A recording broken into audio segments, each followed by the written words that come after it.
Tina Sharma lifestyle এই তোমাদের সবাইকে স্বাগতম জানিয়ে ভিডিওটা শুরু করছি।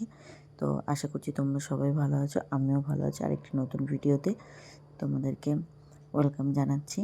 তো দেখো এখন বিছনা তুলছি, বাজে হচ্ছে আজকে বৃহস্পতিবার, তো বাজে হচ্ছে সকাল ওই 9টা মতো হবে। তো তখন উঠে আমি বিছনা তুলে নিলাম, আর সমস্ত তোমাদের দাদাভাই গেছিলো দোকানে মেয়েকে নিয়ে। তো আমি তাই জন্য ফটাফট বিছানাটা তুলে ঘরটা ঝাঁট দিয়ে নিয়েছিলাম, বাসি ঘর। তো তারপরে চা বানাতে যাব। তো তার আগে ভাবলাম এই কাজ দুটো করে নিই। তো তো দেখো যা কাজ করছি তোমাদের সাথে টুকিটাকি শেয়ার করেছি, মানে রান্না কিছুই শেয়ার করিনি।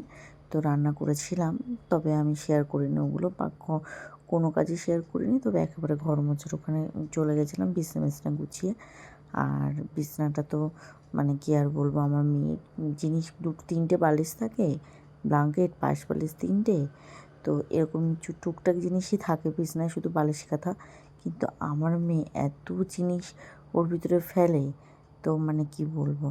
তোমাদের দাদাভাইও তাই। আর দেখো তোমাদের দাদাভাই চা পাতা চিনি এনেছে, আর চিনি কতটা পড়ে গেছে। তো তবুও চা করে দিয়েছিলাম, ওরা খেয়ে চলে গেছিলো। তো আমি ঢালতে গিয়ে চা পাতাও কিছুটা পড়ে গেছে। তারপর দেখো একেবারে ঘর মোছায় চলে এসেছিলাম।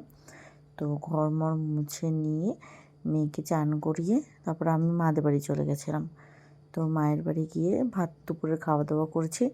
আমি আর এখানে খাওয়া দাওয়া করিনি। আর একেবারে দেখো আমার তো দুটো পা মোছা আজকে কেচে দিয়েছি, কালকে ভিজিয়ে রেখেছিলাম, আজকে কেচে দিয়েছি। তো তার জন্য এখানে জিন্সের প্যান্টটা রেখেছিলাম, ওই জন্য ঘরের সামনে দিই, মানে ঘরের সামনে মানে একটুখানি ফাঁকা আছে ঘরের ওখান থেকে।